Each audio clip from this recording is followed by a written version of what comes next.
un sorriso ed è Natale in qualunque momento dell'anno. Un sorriso che nasce dall'arte, dalla danza, dal teatro, dallo spettacolo, dalla cultura in genere. Un sorriso generale che intende coinvolgere tutto il Veneto con rappresentazioni che mettono di buon umore gli spettatori.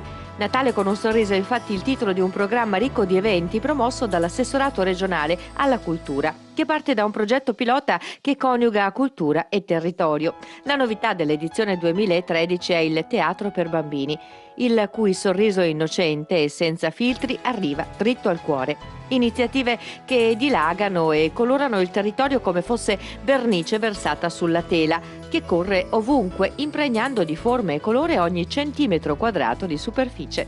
Un sistema a rete che attrae turisti, esploratori, ricercatori del bello e delle emozioni che la cultura, ricchezza primaria del bel paese, solo sa offrire.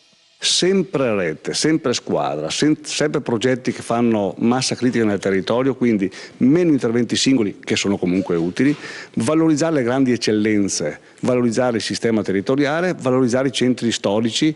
Perché?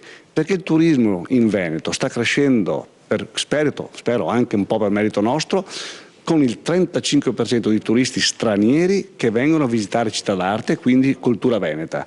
Potenziamo questo settore, spendono 125 euro al giorno contro i 60 euro al giorno di un turista che va nelle spiagge, e allora se questa è la migliore azienda che abbiamo, dobbiamo favorirla facendo squadra, facendo rete, facendo sistema, cioè a dire alziamo il livello della qualità, alziamo l'asticella.